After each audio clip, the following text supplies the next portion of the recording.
Welcome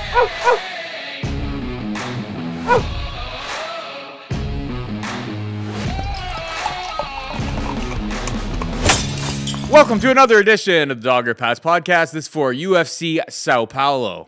I'm Paul Shaughnessy. We got producer Megan on the sticks. Cody Saftic is on the line. Had a week off. We got 3 straight weeks of action here, and all of those episodes, including this one, are brought to you by Prize Picks. Use promo code DOP when making a new account to get a match up to $100 on your first deposit. Cody, how was your week off? Yeah, good. Enjoyed it. We been racing the DOP racehorse, DA Jiminy Cricket, and he won 3 in a row, as you know. Yeah, as you know, and the boys, shout out to DOP Racing. Yeah, so been occupied with that, man. He's been racing pretty well. We got like another good series coming up, so I enjoyed the week off, but I can't say I did anything like abnormal. Anyways, it's cold in Canada. It is definitely winter time. We're getting that -degree weather. So hopefully we can spice some things up and get heated up with a nice little Brazilian card. Now, these 13 Brazilian fight night cards, usually greasy traps. That being said, the Brazilians usually walk in most of these spots. And as you can see by the lines at this point, pretty chalky. So let's try to figure out who's going to shit in the apple pie, avoid them, hit the rest of them, make a little money. 100%. All right, main event. We got Jailton Almeida taking on Derrick Lewis, -500 for Jailton, plus 380 for Derrick Lewis. I mean, this is not exactly rocket science. Obviously, the more interesting fight was the fight that was canceled. I wanted to see Jailton go up against a guy with the wrestling capabilities of Curtis Blades. That was the fight. There's so many questions, like, is he able to do this to everybody, or has he just been getting a whole bunch of matchups against guys that he's just so much better at wrestling than? This one's a pretty straightforward type of matchup. Jailton's going to come out. He's going to try to take down Derrick Lewis immediately. Derrick Lewis hits like a ton of bricks, and he could obviously very well knock him out. I think Jailton will get a hold of him. Derrick Lewis hasn't been very hard to take down. Derrick Lewis, he has historically been like decent at getting back up, but it's like Jailton brings a certain level of jiu-jitsu to the table. It's like, I don't know if Derrick Lewis is ready for. Factor all in that, like, Derrick Lewis, I don't know how he got into Brazil, because apparently he had like DUI or not DUI. Was he driving too fast? I don't know. Something happened in the States, or was that a Fugazi report that I saw? Either way, he is. No, it was a reckless driving, but yeah. All the same, Brazil doesn't care. Yeah, I guess. I just didn't know if there was it would be tough to get out of the States, but he did it in Brazil. No, I think it was in the States. It was a Ferrari. If he has a Ferrari with him in Brazil, then I don't know what to tell you. Whatever. Yeah, I mean, Pat was asking me about that earlier, and I didn't have all the details, obviously. But I was also like, bro, like, in MMA, it's like, it's not like other sports. It's like, if you start nitpicking about, like, little issues like this that these guys have in their regular life, it's like, you're not going to have 26 fighters to show up on fight day. Like, it's a different beast all the way around. I think Jailton takes him down. I think Jailton finds a submission. I think he does it probably in round 1. It's not the fight it's not the true test that I really wanted out of it. And then, yeah, you factor in maybe Derrick Lewis isn't as focused, as prepared as he was last time out coming into his fight, where, you know, he showed up, he had a couple abs, and we were like, is Derrick Lewis back? And he was back. I hate this matchup for Derrick Lewis. So Jailton sub 1. They're all super, super chalky. That's just how I see it shaking out. What about you? Yeah, I don't know if I would chase a sub 1, but that's probably the logical way of attacking it. And if it's any other weight class in MMA, this thing's not -500. It's because it's a heavyweight fight. And what can you do? But yeah, think back, man. Derrick Lewis was thought to be done. He's actually done. He's on a 3-fight losing streak. Tai Tuivasa knocks him out after he gasses in the second. Sergey Pavlovich murders him, which is okay. We'll give him a pass. But Sergey Spivak takes him down 6 times in 3 minutes. 6 times on 8 attempts in 3 minutes, and subs him in the first. By the way, he not really known for his submission game, although he does have, decent jiu-jitsu, don't get me wrong. Not really known for his submission game, and still he just mops him out of there in the first. Then we get Derrick Lewis, okay, at plus money, because you'll remember this, we hit it, against the worst heavyweight on the roster, Rogerio de Lima.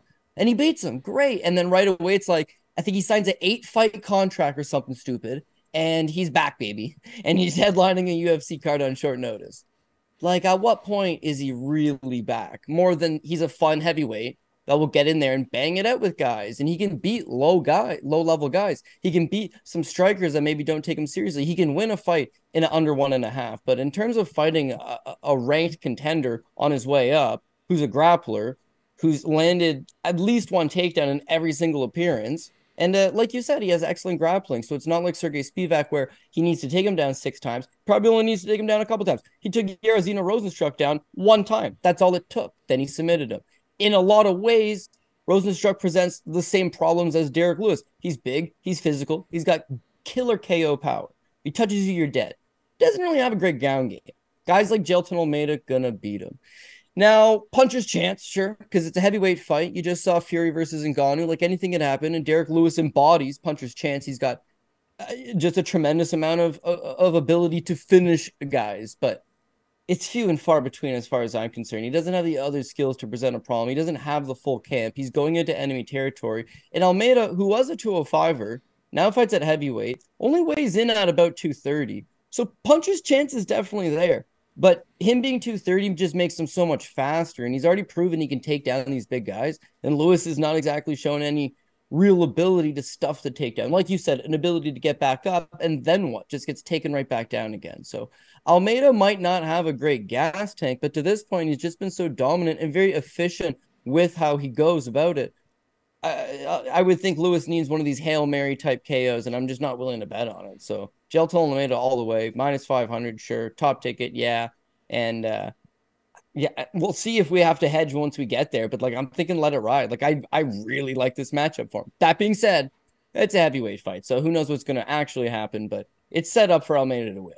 I mean, Jailton's sub is like minus 125 in terms of some of the early props that are out there. That's not so bad, to be perfectly honest. Probably. Unless he just mounts them and just keeps punching away and the ref stops it. Like, that's the thing. There's going to be such a difference between does Lewis sit flat on his back and get TKO'd, or does he roll over and give up the rear naked? But in both scenarios, you and I see it the same way. Almeida's either on his back or on his chest, but he's going to be on top of him.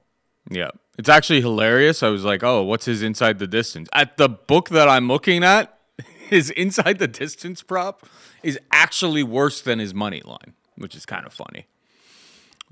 Minus 500 money line. Yeah, it's just like, it's obviously a mistake in the algorithm or whatever. He's minus 500 on the money line, but he's minus 525 inside the distance. So they're like he's winning inside the distance. This is not going 25 minutes. Is essentially what they're telling you there. All right, moving on down, we've got Gabriel Bonfim taking on Nicolas Dalby. Bonfim, a minus 600 favorite. Dalby can be had for plus 450. This is going to be kind of like a trend over the course of this episode. I thought, Dalby's kind of had a bit of a resurgence here in his career, and I've been kind of impressed with where he's going. Like, he's kind of skilled everywhere. He's a jack of all trades, master of none. Like, and the biggest problem with him, I suppose, for this matchup is that guy can't finish a sandwich. Outside of getting finished by Ronson in his UFC career, every other fight has went the full 15-minute decision. So it's like, at this price, minus 600 plus 450, I am tempted towards taking a dog shot on Nicolas Dalby. I just don't know if he has the type of style to pull off a decision win in enemy territory. Nobody's going to be cheering for him. Anytime Bonfim lands, crowd's going to go wild. And obviously, Bonfim has been such an absolute destroyer of worlds going out there. He's probably going to win round 1 pretty handedly. If Dalby's able to survive, maybe it could be game on type of thing. But if this fight was lined like this and we were in Vegas, I'm 100% betting Nicolas Dalby. Because we're in Sao Paulo, I probably just straight up pass. But at the price, it would be a dog or pass. What about you? Yeah, the price scares you off for sure. Because on one hand, you've got Bonfim, who looks the part. He's 15-0. He's young. He's at home. He's a legit prospect. And again, another one of these guys that's on his way up and figures that he's going to work his way into contention at some point. On the other hand, you've got gatekeeper Dalby, who 3-fight winning streak, but very much he's not getting a whole lot better. He just has an ability to outwork his opponents. But Paul, he's 2 weeks removed from his 39th birthday. So at what point is this super stud Brazilian kid going to go out there and shred his head off?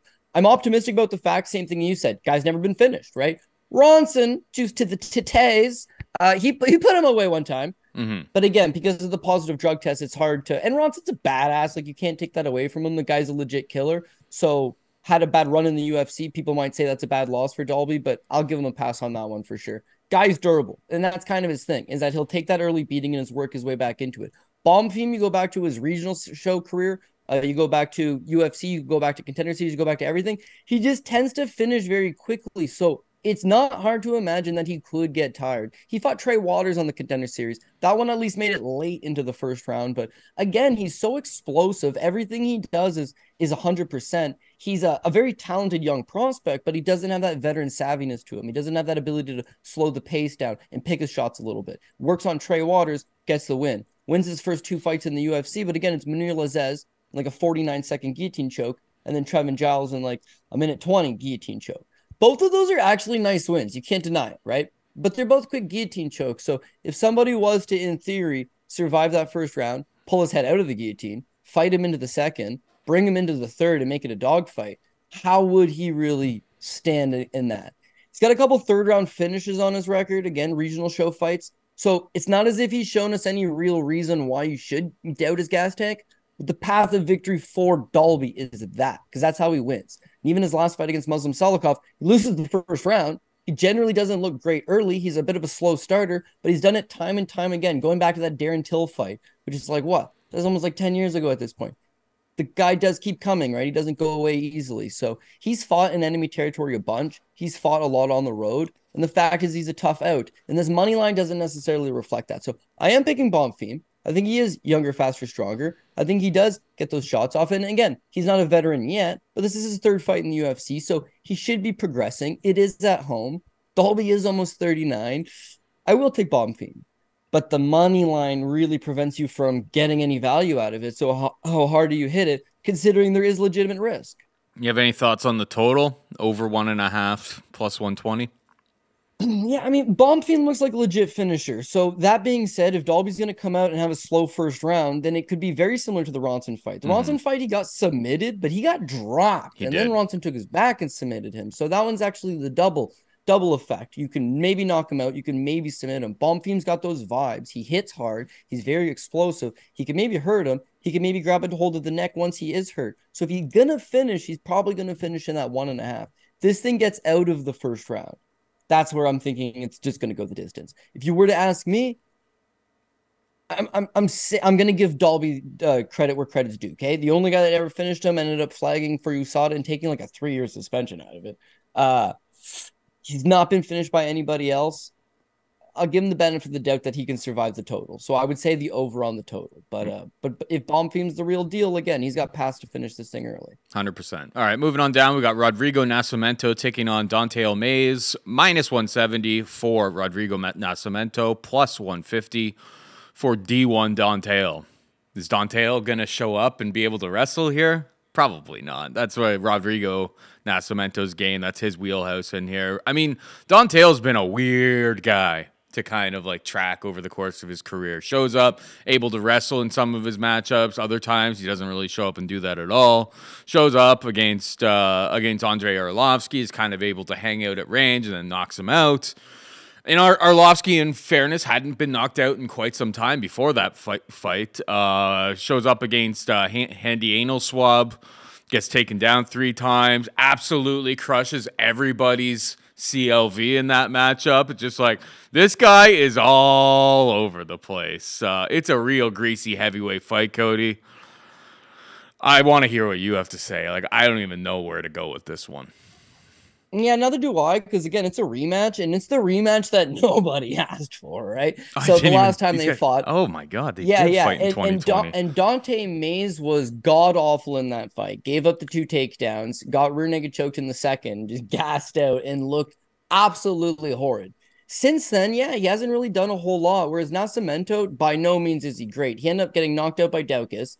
Then he got got a no contest versus Alan Bodo off another positive test, and he looked awful in the Bodo. Round Lost one the against first round. Bodo was boxing him up in round one, and you know how that is the worst fighter in UFC heavyweight history. So in a long time, certainly, yeah. So bad looks, and then he squeaks out a split decision over Tanabozer that could have gone either way, but he leaned on him, got the 2 takedowns, and then he got taken down twice by Ilir Latifi in a god awful fight for the ages, and it's another split decision. So even though he's technically speaking should be 3-1, but the Bodo's a no contest, and then he's got 2 split decisions in the mix. Like, his career, it's not been going good. 30 years old, especially at heavyweight, just a baby, but he's not getting any better.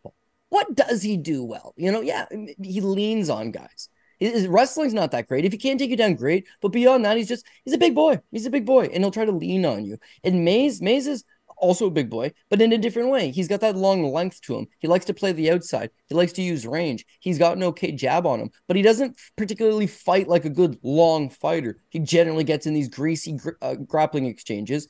He's prone to getting his back pressed up against the cage, giving up space. I don't know, man. It's just such a greasy fight. Now, as many faults as Dante Mays has, still only 31 years old himself, so not super old by no stretch.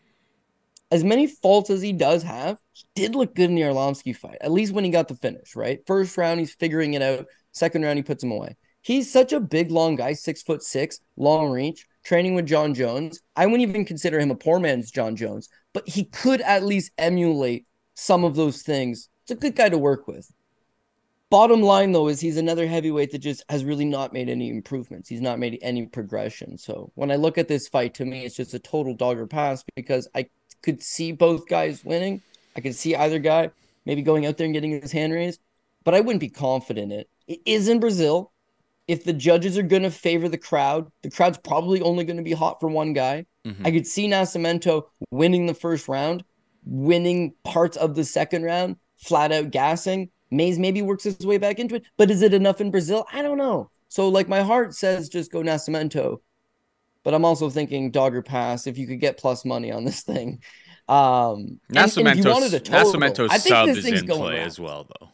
I don't know. I'm thinking it's going rounds, man. I think it's a greasy heavyweight fight where both guys are tentative to engage. Nascimento's trying to slow him down by holding him up against the cage. Then you're going to have Mays, who's not going to want to throw combinations because he knows the takedown's coming. So he's going to be pot-shotting jabs, maybe some low kicks, dancing from the outside and trying to kill time.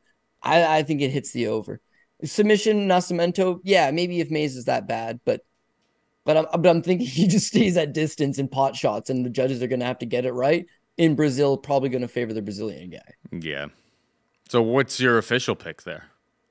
The official pick that I'm going to put on the PRP is going to be Nascimento, low on the list. Okay. So it seemed like, yeah, I'll lean towards Nascimento with you, but yeah, outside of we'll see where the prices come out on Rodrigo Nascimento sub. I don't have much interest in betting the fight, to be perfectly honest. Moving on down, we got Caio Borralho taking on Abus Magomedov, minus 300 for the fight nerd. Caio Borralho, Abus can be had for plus 250. This is an interesting one because Caio, what he does the most and what we see the most out of him is that he's very, very smart out there. He fights. It's not always entertaining, but he knows what he's good at, and it's leaning on you, taking you down, rinse, repeat. I kind of think from a betting perspective, round one, after round one, you're gonna get a better price on Caio than this. I'm not gonna be stunned to see Abus go out there, put some hands on. I mean, he put hands on Strickland in round one. Was looking very, very good, and then completely fell off of a cliff. That's Caio has not shown much in the realm of his stand-up capabilities. If he's not getting takedowns early because Abus is a little bit too strong on the feet and making it hard for him to enter without taking severe damage, I could see Abus having a very, very good round one, and then Caio getting takedowns in rounds 2 and 3, maybe even getting a late round 3 finish type of thing. Abus just fell off such a cliff. The moment you just saw a drop of a hat, just all of a sudden, just oh yeah, Strickland's got this guy. And then all of a sudden now Strickland's the champion of the world. So I'll go with Kyle. I think the problem with him is, like, I've told myself in other situations, like, this guy doesn't care about your prop. This guy is not going for finishes. If you could get, like, one of those, like, Caio round 3 or decision props, you know what I mean? Where they give you the round 3 or decision, I'd maybe, if the price is right, be interested in that. But I think round 1's going to be bad for him. So, like, minus 300, I'm not too excited about hopping on when I think he'll probably be closer to evens after round 1. What's your take here? Yeah, so on paper, it definitely looks like it's a difficult matchup for Kyle Borralho. And considering Nabus Magomedov has the striking advantage, he's got a little bit of power advantage. Not only that, guys from Dagestan, guy knows how to wrestle. Wrestling generally hasn't been the deficiency of his. So if he can just sprawl out Kyle Borralho, make sure he doesn't go to the ground with him, yeah, why can't he just box him up for 2 of the 3 rounds? But I don't think he's got great cardio, first and foremost. He's a guy that when you watch on the regional scene, he's generally fought very low-level opposition and has his way with them. I think if you could pull him into deeper waters, that's where he's going to struggle.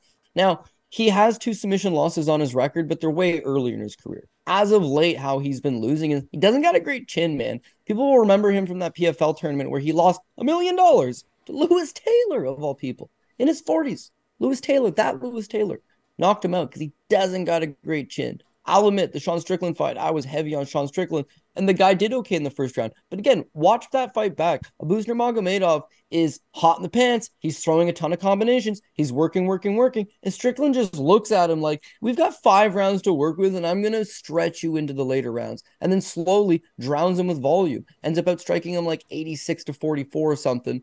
Basically doubles him up. And then TKOs him. You could see, like you said, Abus just steam comes out of him. And I get this is only a 3-round fight, but Cal's going to make him work. He's going to make him work early. A very smart fighter, very high ring IQ. All the guys out of Fighting Nerds. It's actually an appropriate name for them because they're churning out some very legitimate prospects. And Borralho is one of the original ones. I think the kid's legit. Now, he's always a minus 300 favorite in all of these spots. And I'll admit, wrestling doesn't look all that good. And his striking is super like low volume. Go back to that Magomedov fight. He landed 19 significant strikes, 15 minutes. His fight with Armen Petrosyan, he landed 12 significant strikes in 15 minutes. A career high, Omar Gardiev, where he had landed that 31. His last fight, I guess, against Mikel, he landed 34, a little bit better. Mikel's got no ground game, so that one's obviously going to look a lot better. The thing is that it's low volume and the wrestling's not great. But here's the thing. He doesn't necessarily need the takedown. If he gets the takedown, you're screwed. Top game's excellent. If he takes your back, he's not going anywhere. He'll just backpack you. That's the end of the round. If you take him down, which is a possibility, you saw Magomedov do it twice. He's got excellent jiu-jitsu off his back. He's able to hit a sweep. He's able to hit a reversal. Now, all of a sudden, he's on top of you, and he didn't need the takedown. So Magomedov can wrestle, sure. He's from Dagestan, sure. But if these constant transitions are going to happen, he's either going to give up his back in one of these spots, he's going to get taken down one of these spots, or if he ends up on top, probably looking for the sweep. I don't think he's got that killer KO power to take out Borralho before he gets going, so he's going to have to fend him off. And the longer you fend him off, the more you're going to tire. The more you tire, the easier it's going to be. Kid's got good cardio. He's on a legit winning streak right now. He's in Brazil. And not only that, he's getting ready to take on Nursultan Rozboyev, who is a badass, bro. That guy had like 45 pro fights and a ton of power. I was fading. To me, this is... I was fading Borralho. I actually had a ticket in on that at like an absurd number. It was like really, really wide. Rozboyev looks really good. It was like plus 300 that I had. And obviously it was voided now, but I was fading Borralho in that spot. I'll admit that guy's a legitimate problem. This is a really high profile fight, and I thought the winner of this is going to be a factor in the division. Nabus Magomedov, he's coming off that Sean Strickland fight. Sure, he to me is not a top 15 guy. I don't think he's going to be a contender.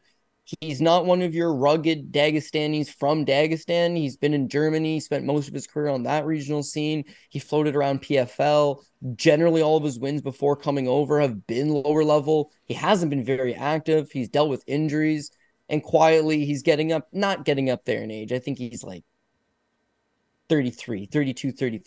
but enough so that I think this is a great spot for Borralho, who's defeated 2 Russians, arguably better than this one, and was preparing for not a Russian. I think he's like Uzbekistanian or something. But And he's Kazakhstan. Is he? Yeah, Kazakh. Ruzabov is a problem. Fact is the guy's a problem. So he's got the full camp.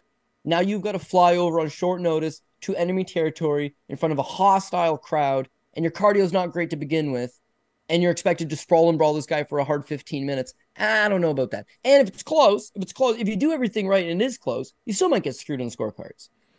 Hundo P. Borralho, gotta be the pick. Well, the thing is, like, his low volume kind of works in his advantage because it's in Brazil. It's like if he's got the backpack or if he's just, controlling positions up against the cage, it's like the crowd's gonna feed into that. Like, we know the Brazilian fans, the Brazilian crowds are like probably goated.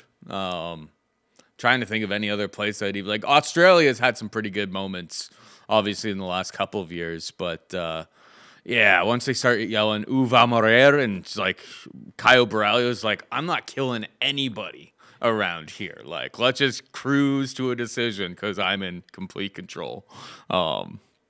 Probably ends up kind of happening. But yeah, I'll see. Like, I see like him round 3 is like plus 800, but it's obviously early in the week. I don't think there's really props that there's not nearly enough books open that there's not really enough value on there. But we'll see if I can get like the round 3 / because like, yeah, if he doesn't get the finish in round 3, I'm gonna be like, I've told myself multiple times with this guy. I'm like, this guy has no killer instinct. He's not trying to kill. But Avis could just get so tired that it just kind of falls into his lap late in the fight. So we'll see if we get there. If the price is right, we will. Moving on down, we got Armen Petrosyan taking on Rodolfo Vieira. It's a straight pick 'em, homie. Who you got? Yeah, I like Armen Petrosyan. I like Armen Petrosyan a lot. Now, is this where I end up losing a bunch of money this weekend, overvaluing a certain spot? Yeah, maybe. But I like him. I've always liked him. Now, the thing with Armen Petrosyan is volume for days. Excellent striker, excellent volume. Takedown defense, not great. And so that's going to be a problem against a guy like Rodolfo Vieira because in theory, he only needs the 1 takedown. He only needs a couple takedowns. Here's to me the thing, is that the guys he's been taken down from, 3 takedowns from that Kaloyan Kolev on Contender Series. Dude, that guy was a yoked up Bulgarian who had about 3-4 minutes of cardio in him and got 3 takedowns. But Petrosyan works his way back up. Gregory Rodriguez gave up 2 takedowns, gave up his back to Rodriguez, got his nose shattered, has Rodriguez on his back. Again, excellent defense, excellent ability to scramble, excellent ability to get back up. Then he runs into Caio Borralho, who's a human blanket. Fact, he outstruck Borralho 31-12. But the 4 takedowns and all the top control, he lost the fight. That's how you're going to need to beat this guy. You're going to need to blanket him because otherwise he fights for the entire duration of the fight, all 15 minutes. He throws a ton of volume. If you can't take him down, he's going to do that. AJ Dobson takes him down 3 times. Again, you're getting an Armen Petrosyan that comes from a kickboxing base, former K1 kickboxer from Armenia, got solid experience. The transition to MMA is going to be a little bit slower, but he's getting it. Just they match him up with a lot of wrestlers. Dobson gets the 3 takedowns, but you can see his hips look way better. You can see he's making improvements, and he's able to get back up. He always gets back up, save for the one fight with Caio. He lands 118 significant strikes, fries his leg, wins against Dobson. I think he was even money or slight dog status there. Cash is first, super happy. They book him against Christian Leroy Duncan. We get him as a dog again. Twice we get him as a dog. Why? Because Duncan's undefeated. He looks appealing. He's got this really cool little karate style. He's in and out. He's got some good finishes. He's 1-0 in the UFC, but he's not proven. And the thing with Armen is Armen's going to fight you to the death. 1,500 minutes, man. This guy's not going anywhere. He's Armenian. He's toughest. Can't even drop F-bombs on the show anymore. The guy's tough. The guy's tough. He's got an excellent chin. He's got excellent cardio. He throws up sickening amounts of volume.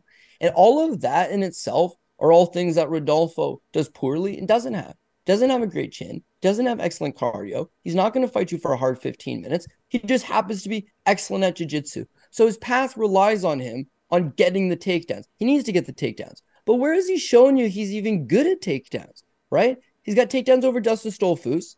He got 0 against Chris Curtis. He shot 20. Nobody takes 0 down. for 20. Nobody takes down your boy Action Chris Man. Curtis, though. Action Man's a brick wall. Action Man's a brick wall. Once again, Action Man is a welterweight, does his best work at 170 pounds. Rodolfo shot 20 takedowns and went 0 for 20. So that at least has to be noted. Yeah. And then his fight with Cody Brundage, he looks god awful. He looks awful in the fight. Brundage pulls guard on a guillotine choke. Why? No idea. And then just gives the fight away to Rodolfo Vieira. He's not super old, but I've not considered this guy like a fighter quite yet. Yes, he's a fighter. He's getting in there. He's fighting tough guys. He's taking a punch. He's not quit on himself. He's a fighter. But to me, he very much is a jiu-jitsu guy. If this thing's a striking match, he's got no chance. If this thing's a wrestling match, his wrestling's really not all that great.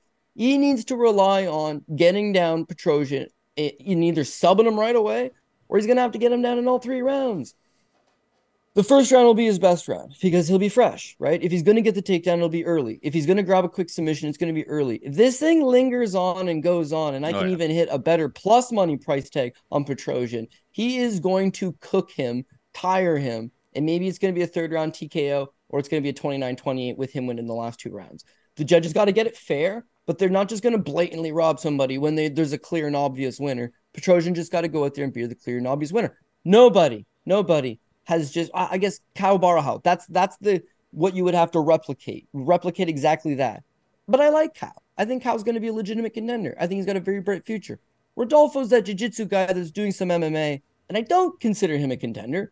Don't think that he beats guys beyond the Dustin Stolfuses of the world. And even in that fight, he didn't look all that good until he got the late submission. So maybe I'm too harsh on him and too high on Armen Petrosyan, but I'm legit high on Armen Petrosyan, and I'm not that high on Rodolfo Vieira. And so when I see even money, slight plus money on Petrosyan, depending on where you're at, yeah, twist my arm some more. Why don't you? I'm with you. I'm just going to add a little bit of context for Rodolfo Vieira, though. Like, I actually think that Armen, the big question mark and where you will have your butt fully puckered is, you said it already. It's like he's been taken down by a whole bunch of people. And you get taken down once by Rodolfo Vieira, that can just be it for you. His jiu-jitsu is that good. So that is a bit of a question mark for, yeah, of course it is. Compared to anybody else that Armen got taken down from, like he doesn't have anybody of this level. But let me just ask you this, right? So his debut against Oscar Pichel, he took him down 3 times. And Oscar he subbed him 4. No, he subbed him. Yeah, who's a black belt? That's fair. But he subbed him 9.5 minutes into the fight, and he got the fight down 3 times. Safirbek Safarov, total bum. He did submit him. On the second time, he got him down. So Safirbek actually got back up the first time. I remember the fight. The Anthony Hernandez fight, he got 4 takedowns. Fluffy's got he great got all the grappling. spots he wanted. Yeah, and I'll give him a pass on that one too. Fluffy's badass. But he got the 4 takedowns. He got the spots he wanted. He gassed out trying to get them. Dustin Stolfus, he got takedowns in the first.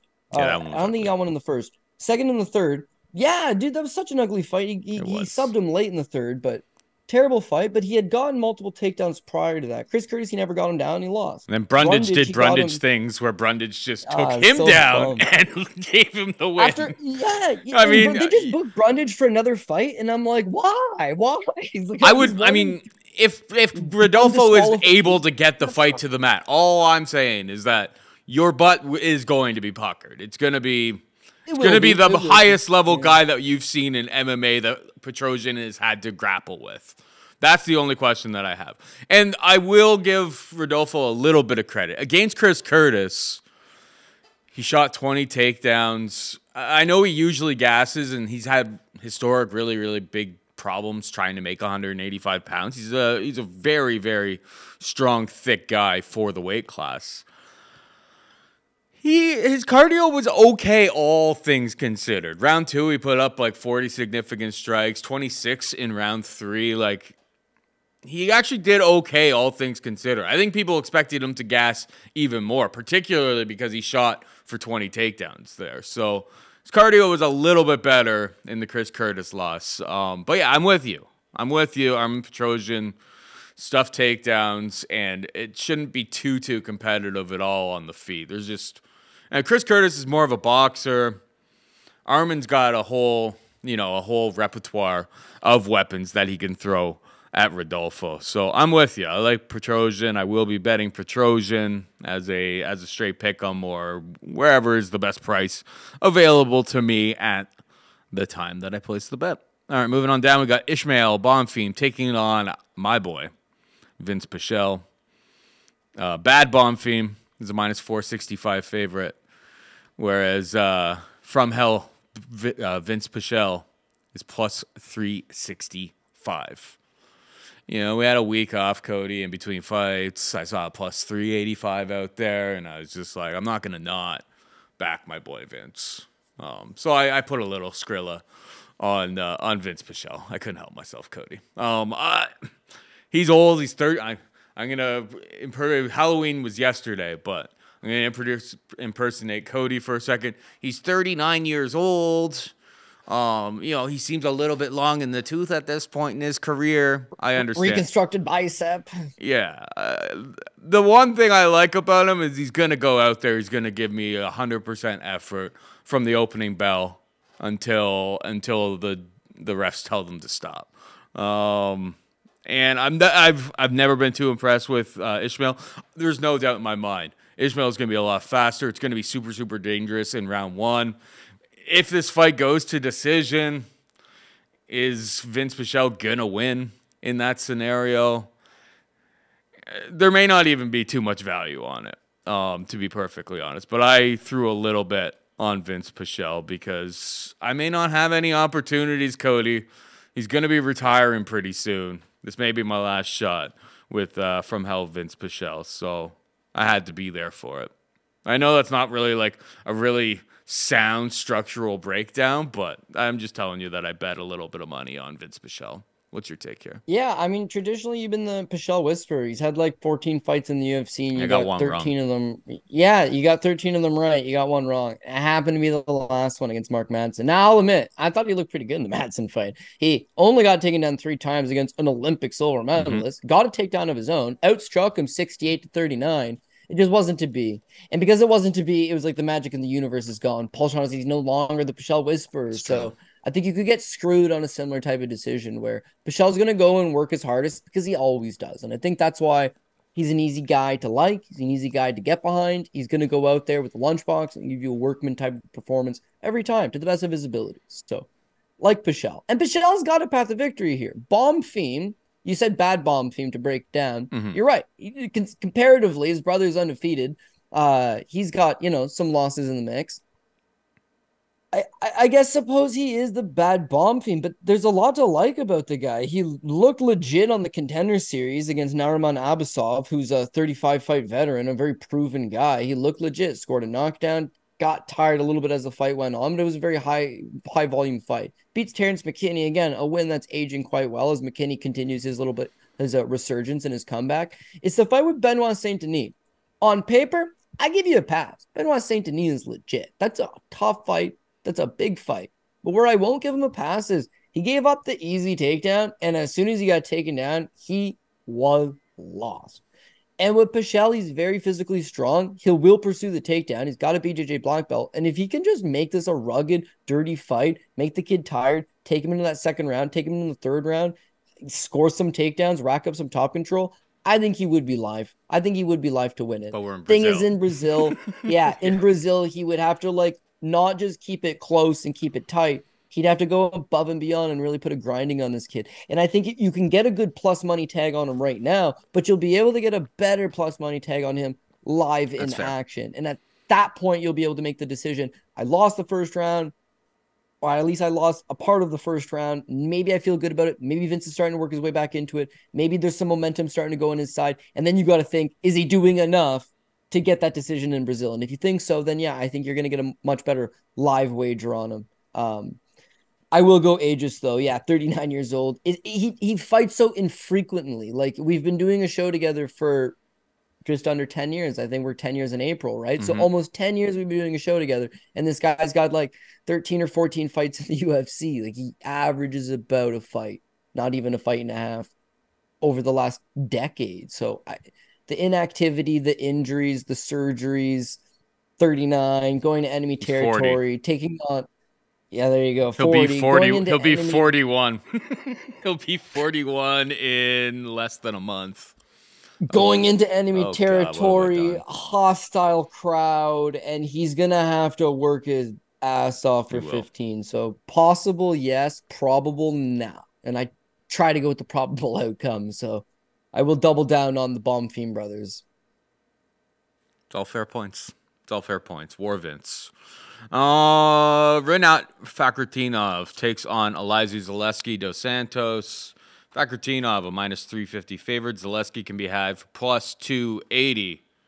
Believe that is the first Brazilian underdog we have on the card, Cody. What are your thoughts here? Yes, this one likely. See, it's tough for me because Rinat Fakhretdinov not super high on the guy. It used to No? fight at middleweight on the. Well, okay, let me get at it. Wasn't super high on the guy, right? Didn't really love his regional show experience. Fought at 185 pounds, looked very undersized, not all that physically strong, striking a little bit robotic and stiff. Wrestler, yeah, got that wrestling, got that Russian grappling, but not to the level that you think of when you think Russian wrestling, Russian grappling. Not calling him a fraud, just not high on him. Andreas Michailidis, yeah, sure, he's going to be able to beat him, and he does. I don't even think he looked all that good. He spams takedowns against a guy that can't wrestle, sure. I bet Brian Battle against him. And in the Battle fight, he made Battle look awful. Fighting off his Killed back him. foot the whole time, which Battle does well. He just murders him. Hurt him with that big right hand. Dude's got some legitimate power at 170 pounds. Ragdolls him to the ground.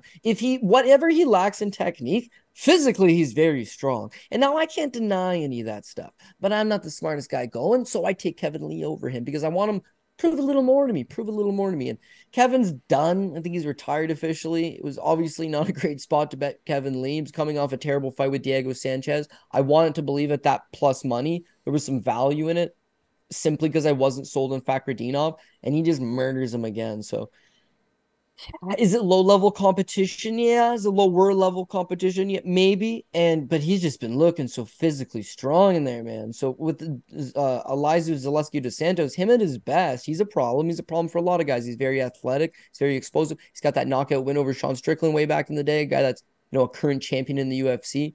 He's got that ability to make it a dogfight, but he's just been in so many wars and he's getting older, but it's the wars, man. Every time he goes out there and competes, it's a lot of damage taken. It's a lot of damage thrown out. 2-fight winning streak. The Benoit Saint Denis fight, that's 3 years ago now. He beats Benoit Saint Denis in a crazy fight that aged really well. Benoit Saint Denis' UFC debut on like 3 weeks' notice. Benoit Saint Denis is a 55. So they take the fight on short notice up a weight class and it's his debut. So it aged well. And it was a crazy dogfight. But he tests positive, not due to that fight, but out of competition shortly after that fight. Takes a 2-year suspension, comes back against Abubakar Nurmagomedov. And then, to me, he looked so flat in that fight. The volume was gone. Those big explosive movements was gone. I'm not saying the juice robbed him of that stuff and having to fight clean. It's like the 2 years because he was older and he had a lot of wear and tear. And whereas 2 years off seems like a good thing for his body, he just wasn't as explosive. Now, Abubakar, again, Dagestani wrestler, and guy can legitimately wrestle, but he's not a super high-end wrestler. He's not a super high-level guy. He should have pursued that more. He should have gone with that more. He should have tried to push that avenue a little bit more, but he didn't. It was a relatively close fight. I thought Dos Santos won, but it was close, and he ends up winning a split decision. That version comes out against Rinat Fakhretdinov. Fakhretdinov's a big boy, man. This is a legitimate welterweight who, in fact, used to fight at 185 back in the day. He's got that big right hand. So as much as Dos Santos can land the flashy strikes and can land a couple good shots, he backs you up. He builds some momentum. If he gets clipped by any one of these bombs, it's not going to go good for him. But beyond that, I think it's Fakhretdinov's ability to just muscle him to the ground when need be, mix in those takedowns, and grind him. Are they going to screw the Russian guy in Brazil? Potentially. But again, I got to go with who's the better fighter. And Fakhretdinov is on his way up. He's proven me wrong. I will pick him. Buyer beware. Now I am jumping on the Fakhretdinov bandwagon, he's about to get spinning hook kicked in the face and not dead. So it's just the way it goes, dude. I faded him twice and now I'm trying to make money on him. It probably won't go well. If you're looking for a live underdog, for my dollar, I would say Dos Santos is certainly on the list of guys. But as I've tried to do this angle before on Fakhretdinov, he's made me look foolish. And I think he's got the ability to make me look foolish again. So Saturday night, go do it in our favor this time because I'm on your side. And again, use those bigger, powerful strikes. close that distance. Don't let him just dance around from the outside. Force the issue. Dos Santos a few years ago is going to make it a dogfight and will fight you tooth and nail. The guy that we saw the last time out after the layoff, after the positive test, after the injuries, I don't know if that guy beats Rinat Fakhretdinov. So he will be my bet. We'll take the Russian fighter. And if we're going with the angle of Brazilians winning in Brazil, this one makes me nervous for sure. But I think he should win. I like Rinat decision, which goes against my Brazilians in Brazil thing and going to the scorecards. But I think the takedowns are just going to be there for Rinat over and over and over. And it'll be kind of like, well, you can't, if a guy spends that much time off of his back and is getting controlled and dominated, it's going to be really, really hard for somebody to, you know what a acai bowl kind of looks like, Cody. It looks like a big purple bowl of shit. Like nobody's going to be putting any acai bowls when it's just so dominant, 7 takedowns, 5 takedowns in some of his fights. Like the Brian Battle fight is a great example. It's just like, well, Brian Battle landed 3 significant strikes. It's like if you have something like that happens in this fight, it's just like, well, there's really no way to screw him because it was just so one-sided. You have to go 30-27. Rinat by decision plus 200 is available right now. We'll see when other books open up. That's probably my plan of attack for that fight, to be perfectly honest. Moving on down, we've got Daniel Marcos taking on Victor Hugo. Daniel Marcos is a minus 240 favorite. Hugo, who fought a month ago on Contender Series, can be had for plus 200. Wow. So, yeah, Willie Cat. That was going to be fun. Daniel Marcos versus Willie Cat was going to be an absolute banger here. I mean, Hugo didn't show too much on Contender Series. He showed that his grappling, his submission skills are very, very good, or at least, very, very opportunistic. Was able to find the submission in round 2. Not very much volume on the feet. It was kind of like a nothing burger type of round 1. Daniel Marcos on the other side. I mean, I may be a little bit biased because I had Davy Grant by decision. I had Davy Grant money line. I was all over that one, but it's like I felt pretty good. And I usually when I score fights, I'm usually pretty honest with it. It's like if I lose, I usually actually kind of like look at it from like a worst case scenario, and I thought I got robbed a little bit on that one, to be perfectly honest. So how's this one shaking out? Like Marcos looked okay against Davy Grant, but he kind of got exposed. His volume wasn't exactly there, and then now he's taking on.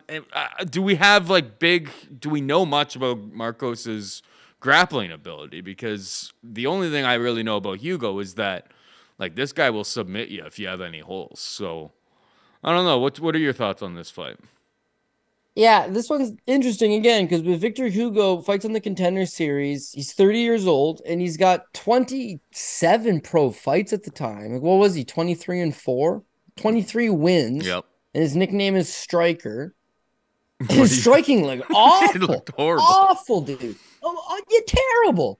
This is a 23. Sorry, he's a 27 That's how he gets fight veteran. That's how he gets you. You're like, oh, this guy's nickname is Striker, and then you show up and he's just like, You're like, oh my god, I didn't train jiu-jitsu for this whole camp. I just looked at his Tapology.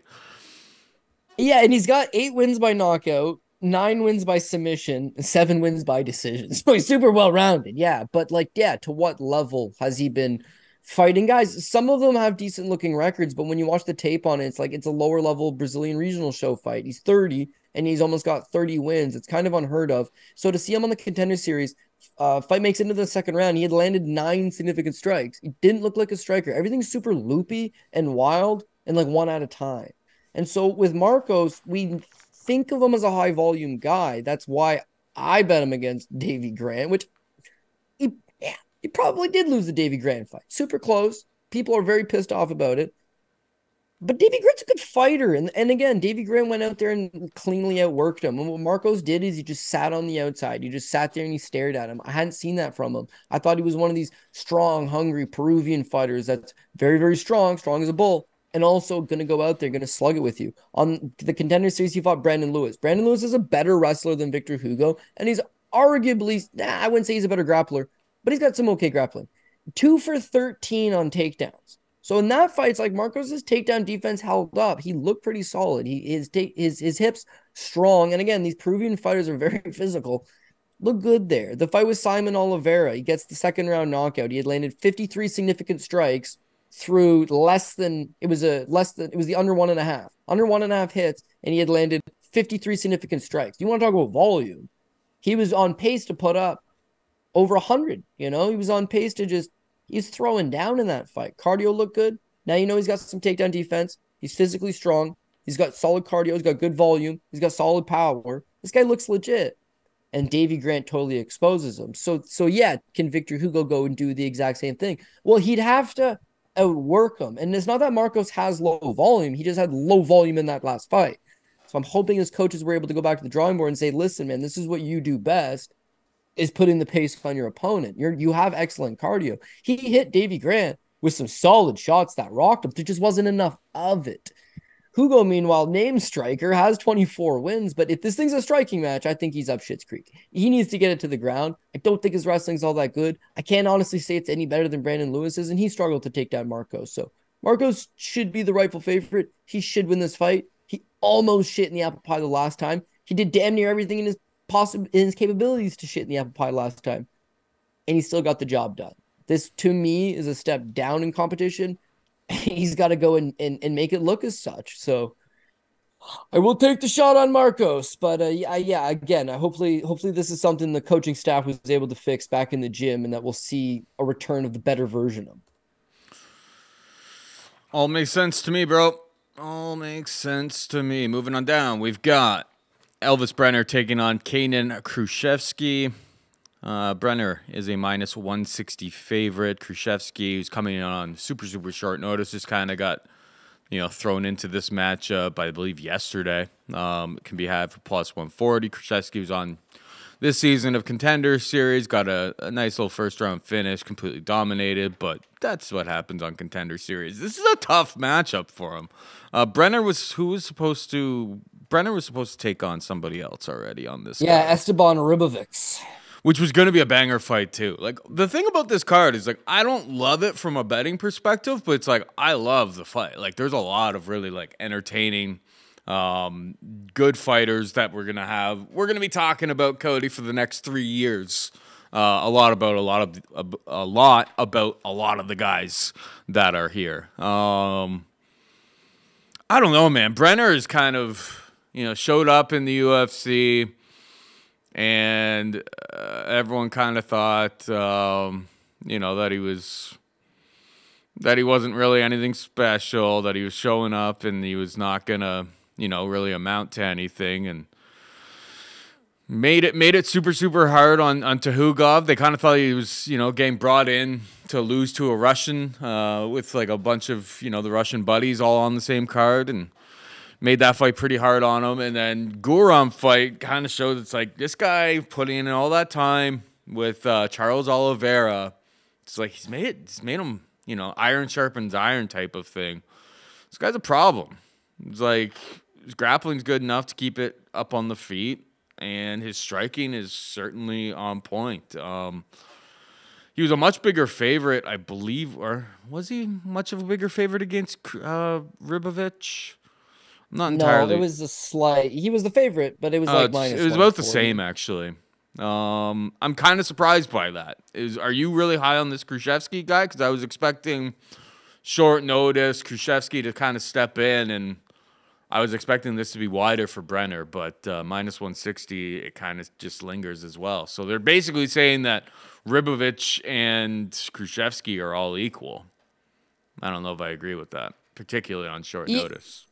Yeah, honestly, I don't really care for Kaynan all that much. Like, he's 32 years old, so it's a more refined version, and he is a potent finisher. So exciting, very fun guy to watch. I don't know that I really want to back him with my money. And to that tune, I actually did fade him on the Contender Series against that Dylan Mantello, and he killed Dylan Mantello. Good. Who just never really got into it. But again, that's what he's able to do. I think he can get a quick jump on you. Both of his wins prior to that is actually a 4th-round finish and a 5th-round finish. So no indication that he's going anywhere, that he's gassing out. I just think he's a little bit fragile. And if you can fire back, If you can take his punishment and deliver it back, I think he's going to fold. The way he wins is he generally has his way with you, builds up confidence, good to go. The loss on his record, that Alexei Matviek, the Finnish kid, first round knockout. So again, if you can kind of put the fire back on him, I think it's going to be a problem.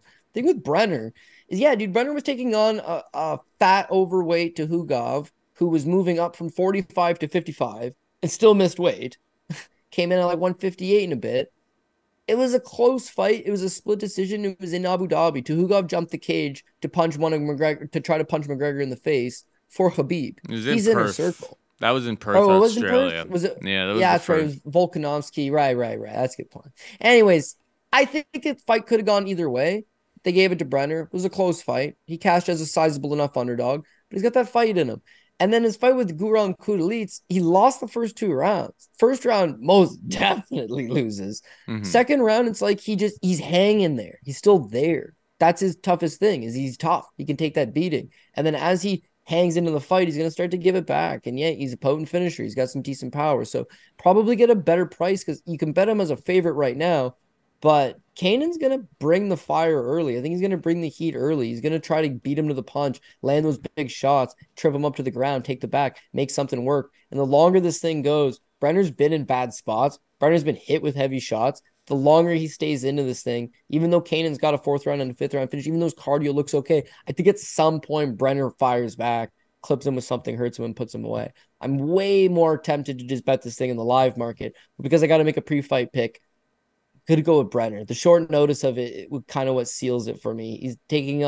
He's had a full camp against a legit guy.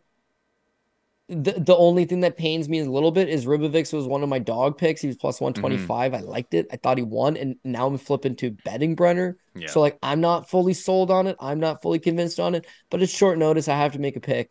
I think he wins. I mean, yeah, Ribovics was going to be a bet for me as well. So, dude, he's going to fight for your dollar, and he's got all of the skills to win that fight, dude. Kudalits just don't gas, and Ribovics got solid cardio. Anyways, but we were not going to see it, so well. It is what it is. Maybe they'll rebook it down the line. Moving on down, we got Vitor Petrino taking on Modestas Bukauskas. Minus 240 for Petrino. Bukauskas can be had for plus 200. I kind of think Vitor Petrino is the real deal. I think this is like one of the better prospects, particularly at 205 pounds in the UFC. He's shown some finishing ability, some recent fights. He's kind of shown that he can drag you a little bit deeper into fights as well. Like, I don't know. I don't know what's not to like about this guy. He seems to be improving to imitate you a bit. He's only 26. He's entering the prime of his career right now. Seems more unfair to me. Up and coming prospect. I know that Bukauskas went on a bit of a run after getting cut by the UFC after the Khalil Roundtree front knee kick or whatever that absolutely injured him. He had to go back to the regional scene for a couple fights, and then he comes back. He's got, decision wins over Pauga and Pedro, but I don't know. I think Petrino kind of has the full package. I think he's a worthy favorite in this position. What are your thoughts on this matchup? Yeah, I'm going to agree. The one thing is with Modestas Bukauskas, it's easy to just be like, oh, man, he sucks. But he's got that career resurgence, so we got to give him a little bit of respect, because the guy that fought his first go-around in the UFC gets killed here. The guy that we've seen since he went back to Cage Warriors, won the title, came back to the UFC, solid win over Tyson Pedro, god-awful win over Zach Pauga. He's actually shown he's a very competent fighter. He moves well. The thing is that he's been relying on the fact that his opponents are just gassing and falling away, is that they don't have that deep cardio.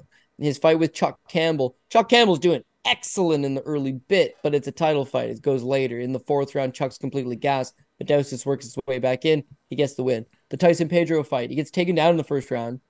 Tyson Pedro had an excellent 1st round against him. Tyson Pedro gasses. Once that happens, Modestas works his way back into it. Zach Pauga fight was an interesting one because it was a terrible fight. But of course, by the numbers, and the numbers don't tell the whole fight, by the numbers, he lost the fight. I mean, he got outstruck and he got taken down. 2.5 minutes of top control given up, outstruck 67 to 56. and he giving up the takedown. Pauga, I believe, cut from the UFC, looked awful most of his fights in the UFC.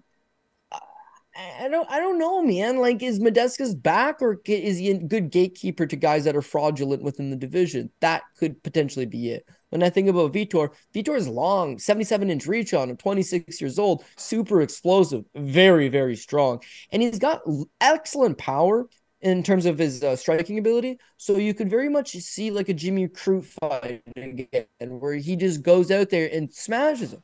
Blasts him, big shots, drops him, puts him down. But beyond that is that he's physically strong and that he can get the takedowns. He can ragdoll you to the ground. His fight with Anton Turkali, not a great fight. He got 7 takedowns in that fight. He gave up 5, but tons of transitions. Cardio checked out. So if Modestas is relying on an opponent that's going to fade away, Petrino's young, cardio looks decent, and he's going to be getting better as he gets more experience under his belt. So now he can win if the fight stays standing with that superior power. If the fight hits the ground, again, he's got very, very good top control. He's very, very physically strong. And I think that he could just neutralize Modestas Bukauskas. So backing up against the cage, Pauga had a lot of effectiveness with that. I think that he could do the same thing, only he's going to drop down. He's going to get the takedown. If he's on top, we're money. If it's standing, yeah, just don't get outworked. Don't let your probably cardio would slip get up on outworked you. if it's entirely fighting at range. But he has the power advantage, but he's probably going to lose in volume. Yeah, you could see that because against Modestas moves well laterally, and he's just going to be throwing out a lot of rangefinder type of strikes. But I do have faith that Petrino is able to find the target again, 77-inch reach, find the target, land with those damaging blows, mix in those takedowns, rinse and repeat. Minus 250, depending on where you're looking at. It's a tough enough price tag, but there's a lot of big price tags on this card. So who's that guy that's medium value that's going to help juice some things up? Yet Petrino might definitely be an option. Bukauskas has been hitting as a plus money underdog, is a capable fighter, but he has to now overcome going to Brazil, taking on a tough Brazilian guy, and needing to soundly outwork him in order to get this decision. Probably easier said than done. Yeah. All right. This one's an interesting one. Moving on down. We got Denise Gomes taking on Angela Hill. Minus 140 for Gomes. Plus 120, the underdog, for Angela Hill. I was on Denise Gomes. She was plus 285 against Yasmin Wariki. I didn't expect her. I just thought that she could make it ugly. I thought she would make it relatively close. I didn't think she was going to go out there and get a first-round knockout. Like, we had seen Wariki have questionable chin, which goes against our all Mexicans have great chins theory, for sure. But yeah, it was definitely not the path of victory that I expected in there. I just thought that she was, at plus 285. I thought this is going to be a dogfight. I really do like Denise Gomes, but now this is a significant step up in experience. And she's taking on Angela Hill, who has been around the block and back a million times, has literally fought the who's who of the division over the course of her very lengthy career. I mean, basically her entire career has been in the UFC. And she's capable of putting up like 180 significant strikes in a 3-round fight. I am leaning towards Angela Hill to pull off the upset, plus 120 as the underdog here, Cody. I think Denise Gomes could land the more damaging strikes, the more, awe-inspiring. The judges may be more impressed with her strikes, but it's like, it ain't easy to get Angela Hill out of there. Literally, the best of the best haven't been able to really do it. Randa Marcos got a submission win in 2019 against her. Other than that, she just doesn't really get finished. She got subbed by Rose Namajunas as well in 2015. Nobody knocks her out. She's got great durability, great volume. Greasy, close women's fight, but Angela Hill has a lot more in her portfolio. So I got to go dog or pass here. What about you? I'm tempted, dude. I am extremely tempted. I think it falls into Pat Mayo's model where it's just like blindly take the underdog here plus money. I'm in, dude. I'm so close to being in anyways, but I got this nagging little thing behind me that's being like, do not do it. Angela Hill could officially be done. Now, if there was a gun to my head and I needed to take 3 underdogs, I would list her as one of the better underdogs on the card. I know it's plus 125. It's short money. but I would say she's one of the better underdogs on the card. Here's to me the problem. Angela Hill is just very active. She's always been very active. She goes out there, she scraps pretty much anybody, everybody, takes fights on short notice, takes 5-round main events, has fought in former world title challengers, former world champions, fought in everybody. She's literally fought the who's who. She fights a whole lot. And now she's 38 years old. She's just shy of her 39th birthday. I think it's starting to accumulate with her. Now, you mentioned legendary chin, and you're right. This girl can take one hell of a punch, but that in itself is kind of the problem. Her fight with Amanda Lemos, Amanda's landed a clean knockdown in the second round, hurt Hill bad. She survives that fight, does not get knocked out, but she got knocked down hard. That fight was less than 2 years ago, right? It was in December 2021, less than 2 years ago, and she fought 4 more times after that. This is her 5th fight after that. Of those fights, Lupita Godinez rocked her bad as well in the first round and also landed 92 significant strikes on her. Her fight with Emily Ducote, sure, Ducote just landed 71. She's not much of a power puncher. But then it's the Mackenzie Dern fight. I gave her a legitimate chance in the Mackenzie Dern fight because if she can stuff Mackenzie's fairly weak wrestling, then it's a striking match. And in what world does Angela Hill lose to Mackenzie Dern in a striking match? But she did. And not only that, she got hella rocked early, man. So if Dern's got legitimate power, like sneaky power for the division. Post divorce, Dern is like a new mythological creature, though, because like she seems really more focused on her career right now than ever before. Like her cardio is on point, which was a problem before.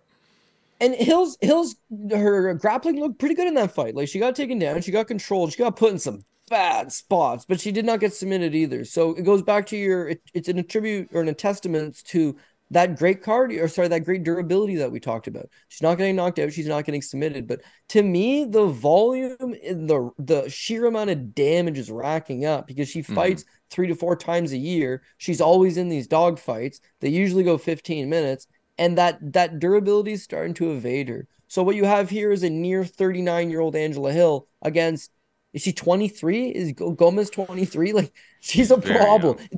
Better to fight her right now than to fight her 2-3 years from now, because it's not going to get any better for Hill, and it's going to get a hell of a lot better for Denise Gomez. But at what point do both of their paths cross? And they're going to cross on Saturday night, but who's still got that advantage? So Hill at her best. Yeah, okay, Hill at her best. She's got the volume. She's got that veteran savviness. She can make this a very good fight, but I don't know that she's at her best, man. She's giving up speed. She's giving up athleticism. She's going over to Brazil. If she gets hit with that big shot early and it rocks her early, she's down around. Now she needs to fight her way back into it second and third. I am sneakily suspicious that Denise Gomez's cardio is not that good.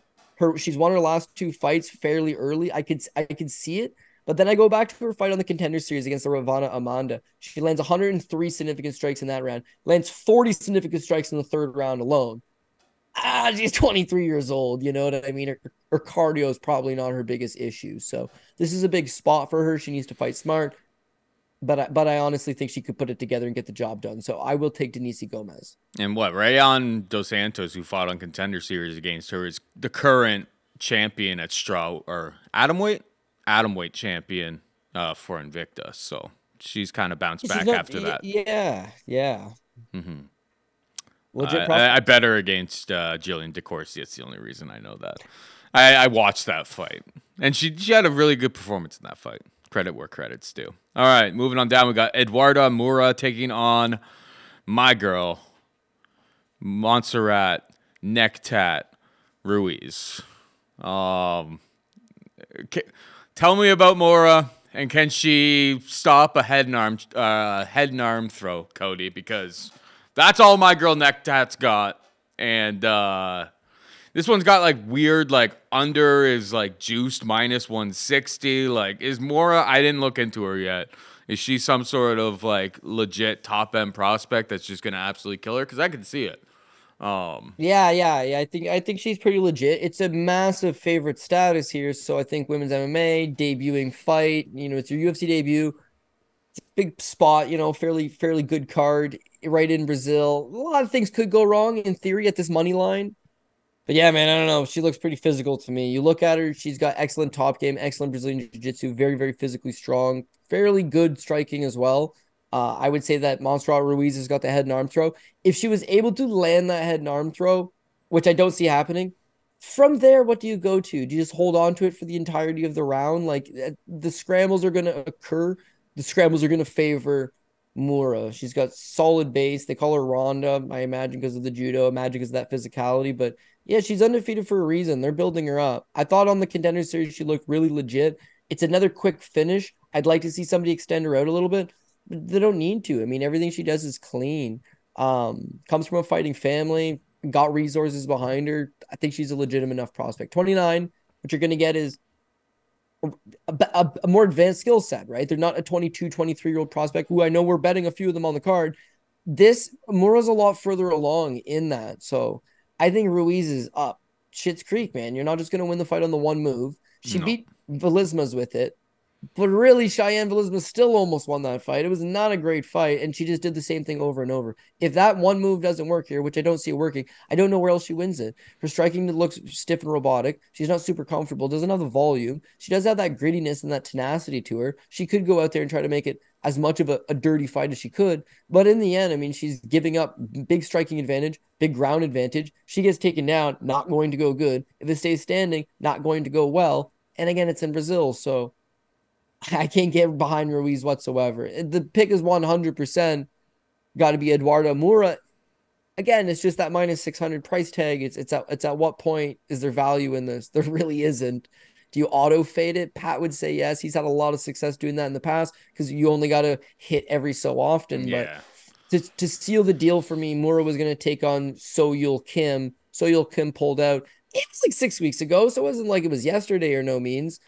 But Montserrat Ruiz, that phone rings. You know, they're cutting a whole lot of people off the roster. They call and say we need to go to Brazil in 6 weeks. You do it. It's going to be the best version. He's going to be beyond in the spot. So because I can't have any faith on that, I got to go with Mura. Do you put Mura on the top ticket? No. But is she going to end up on the second or third line? Very likely. Yeah, no, that all kind of makes sense to me, bro. The biggest problem for her is that this Mura has great submission skills. That's what happened in the Amorim fight. It's like, yeah, that's great. You get the head and arm throw. You get onto top control. And then she got reversed twice. It's just like, okay, well, so then when you're like, the only reason why she won the Velismas fight is because she actually had slightly better grappling than Velismas and was able to use that maneuver over and over and over again. But it's like, if you're taking on somebody with superior grappling and your only move is to get, you know, the head and arm throw and to hold like a north-south type of position basically on somebody, that better grappler is going to scramble, is going to find your back, is going to find a submission to make it get back up onto the feet. I will not be backing Montserrat Ruiz in this fight. Mora, we'll see. Mora maybe by submission. I haven't even looked at the props for this fight. What is the number on that? We've got Mora sub. It's only one place that has it so far. It's plus 165, which is probably the most likely path of victory. But we'll wait for more shops to open up before we even really consider it. Finally, we got D1 Mark Diakese taking on Caio Fernandez. Minus 170 for Diakese, plus 150 for Fernandez. Who you got here? Yeah, I gotta go with Diakese. Enemy territory, all that jazz. I get it. Caio Fernandez, he strong like shoot to box kid. I could see him having some success. The thing is that I think he'd be running on fumes, man. Like he seems very explosive, but he's young and he's inexperienced, and everything he does, he's doing at 100. His striking, not all that good. He's got one shot at a time. He doesn't look all that comfortable. He's not one of these dynamic Nova União strikers. He just, you know, heavy grappler, 5 minutes of cardio, going to try to push the pace on you. He had fought lower level competition. He loses his LFA debut, this Luan Sardinia. In that fight, it's like, again, it goes to decisions. So it stretches out. And after the first round, I thought he looked gassed, man. He's running on fumes. He drops the fight. I think he took full year off, came back, and he's won his last two, both for LFA. Again, kick to the body, minute 28 against this undefeated kid. Not bad, dude. Kid's explosive. Kid's got that big sting, I guess. I don't think his striking is very good for the record. Very next one, he goes out and he gets a head kick, 45 seconds, boom. So maybe the year away he's been working on his striking. Maybe he gets that one quick shot, but I don't think there's any real substance in the longer this thing goes. He's strong, sure, but I think the more he uses that strength, the more it's going to lead to his demise. Diakese at his best, super serviceable. They call him D1 Diakese because he can go out and push the pace, get 8 or 9 takedowns in a fight, solid. As far as his stand-up goes, he's got a nasty little jab on him, long, accurate, got a good low calf kick, moves well. It's that he doesn't like to get into the frying pan. He doesn't like these greasy exchanges. He doesn't like when the fight starts to go against him. There's been really no moments where he's faced any real adversity and come back and got the job done. He can neutralize some guys in certain spots, but for the most part, I don't know. And now he's a head coach at a gym. I think New Some MMA owns a piece of the gym. Shout out to those guys. Kind of a head coach, 2-fight losing streak. Writing's a little bit on the wall. He needs to get back to that wrestling. He needs to get back to that wrestling big time. But against Michael Johnson, he failed to utilize it. And then his last fight against Joel Alvarez, headbutt leads to the Darce choke. But it's not like he looked good prior to that. So again, I think you have to taper off your expectations. Now, this money line is not bad. It's not crazy or no means. They're factoring in that they're not certain about Mark Diakese either. But what I think he could bring in this fight is that he generally is good at extending out way better opponents than this, getting them into some deeper waters. And I think the longer that you can bring Caio Fernandez into, second round, third round, the more he'll start to tire. In terms of the striking, yes, Fernandez has got that big explosive technique early, but that jab low kick will work very effectively for Mark Diakese. Set him up, be smart, play to the outside, let this kid overcommit. When he does, Mark Diakese gets the takedown. Mix in the takedowns with the jabs and the low kicks over 15 minutes and hope the judges score it in your favor. First fight on the card, so if things were to blow up, you could always rebuild. And I'm not going to put Diakese high up anyway, so it's not like you'd have to rebuild anything in your core. But I think there's some value in him in that he's fought in Joel Alvarez, Michael Johnson, Rafael Alves, Rafael Fiziev, Lando Venata, Nasrat Hakparas, Dan Hooker, Jakar Close, leaps and bounds. Caio Fernandez is 8-1, couple wins on Fight Pass. Over the last 2.5 years, he's got 2.5 minutes of cage time. This money line's not bad, dude. So yeah, I'll take Diakese. I took some like minus 145, and then at another book took some minus 139. I mean, I'm limited at the place that had the minus 139. It's still available actually as we speak right now, but it would have been a much bigger bet if I didn't think that Diakese is a bit of a that Michael Johnson fight really annoyed me, right? It's just like, you are losing the boxing matchup here. And it's just like, he tried to secure a couple takedowns early in round 1 and kind of half-assed, went for some takedowns in like round 2 and 3, but like really never committed to that game plan and seemed like resigned to the fact it's just like, well, I'm going to lose a decision. It's like, if I didn't think that is in him, that he was just kind of coasting out there. You know what I mean? He really didn't press Michael Johnson and really try to win that fight. That was kind of annoying for me, and that's why I am not making like a full type of wager on Mark Diakese here. Just when times get tough, he kind of just lets it happen. So I have money on him, but I mean, yeah, everything that you kind of said, I agree with, and think that he could utilize the wrestling here and make it look really, really easy. Some of his best performances, why we gave him the nickname D1 Diakese. He should be able to utilize that here. This kid ends up stuffing a takedown early, keeps it at range. Yeah, I just don't want to become over-invested in a guy that, like, when plan A doesn't work out, he kind of just coasts. That's why he doesn't kind of get, like, the full throttle, full bet from me, but I do have some money on him. The bets that I have this week. Being in Brazil will go against him as well, because in his last 2 wins against Slava Claus, he landed 17 significant strikes, 11 takedowns. 17 significant strikes over 15. And then the one over Damir Hadzovic, 13 significant strikes landed over 15 minutes. So if the judges are down with wrestling and top control, yeah, he wins those fights all day. And he did. He 30-27 those guys. If you're in Brazil and the crowd's booing you and telling you to die, and you land 15 significant strikes, homie throws a few elbows off his back, I don't know. It shouldn't be that way. And I'm hoping it's not that way. But like you said, that's what prevents you. Yeah, we've seen way worse. You come to expect way worse. And so it causes you to put a little bit of pause before you jump in on something like a Mark Diakese bet in Brazil. Yeah.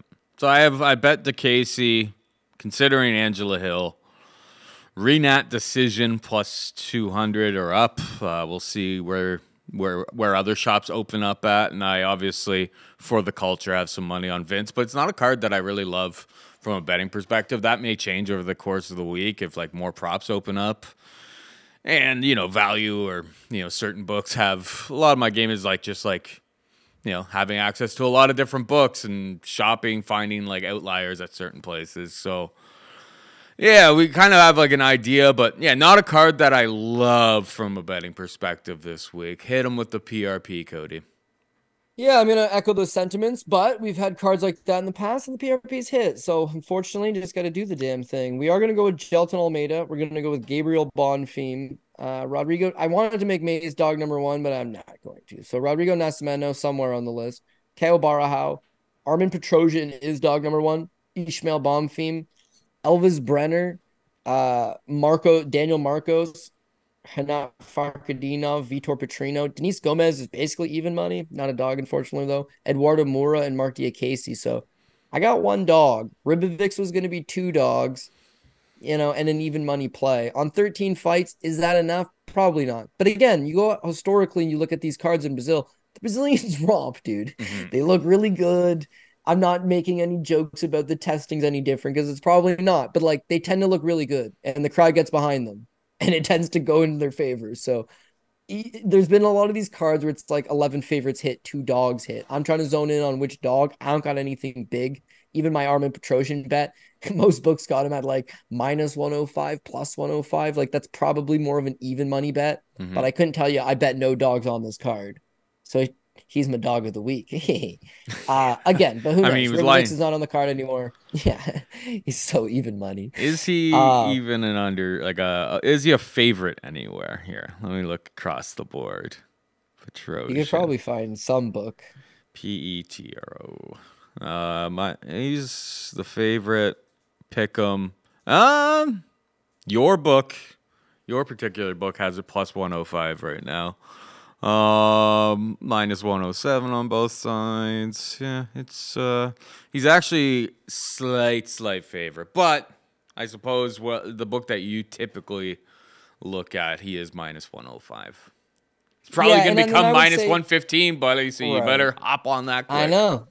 And here's the thing, right? Jailton Almeida is going to be top ticket. He's up there. Gabriel Bonfim is going to be fairly high up there. Ismael Bonfim is going to be fairly high up there. Not top ticket. I can't go against your boy Vinc like that. But, they're minus 500s. They're minus 600s. That gives you nothing. Rinat Fakhretdinov, don't feel great at 350, but he's going to be played up there. Vitor Petrino, 225. Nice. Caio Borralho, 275. Not great. But at least they're not 5 to 6 to 1 favorites.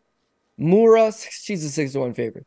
Those guys right there, if that core 6 or 7, I guess, do what they're supposed to, it's plus 400. Then you just add that 1 Armen Petrosyan and you get plus 900. That's where the money would come from. But again, which one of those big favorites shit in the apple pie? Yeah, on the table for sure. Hopefully, you just got to try to mitigate. Well, yeah. Hopefully in your case, bad Bonfim. Hopefully, he drops a big acai bowl. All over it. He could. He looked so out of water the second the fight hit the ground. And I think he tapped. Let me just make sure because I remember it live. I was like, oh my God, dude. And then beyond that, it's like he ended up. There was 12 seconds left in that Benoit Saint Denis round. He had done good in the round. He was winning the striking exchanges. The second he got taken down, he was a fish out of water. That choke happened. There's 12 seconds and he immediately tapped. It was like, oh, dude, a good grappler, strong physical guy that takes him ground and makes him work. McKinney never shot any takedowns in that fight. McKinney was so stressed about not gassing. He just stood at range and pawed away. Like, if someone goes and puts the heat on and takes him down, going to be a problem. Vince has got those capabilities. He's from Hell Pichel for a reason. This guy's been your most profitable fighter of all time. 40 years old, Paul. I can't do it. I can't do it. But I wish you all the best, my friend. Yeah. I mean, it totally makes sense. And by the way, he will 3-1 shooting bet? No. No, we're not doing anything like that. We'll get back on the shoeies. No, we're not doing. I'm not getting peer pressured into this. I already have some money on it. I know the risks at play, but I don't need to be shoey betting for Vinc Pichel in a taking on a much younger. He's gonna be 41, November 23rd. So I'm just hoping he goes into his little layoff before his birth, that he's able to be he's not hospitalized after this fight, because it'll be like 3 short weeks until that number 41 comes knocking for him. There can't be too many more fights for Vinc Pichel. Anyway, that is it for us this week. Hope you enjoyed the show. For producer Megan and Cody Saftic, I'm Paul Shaughnessy saying goodbye and good luck.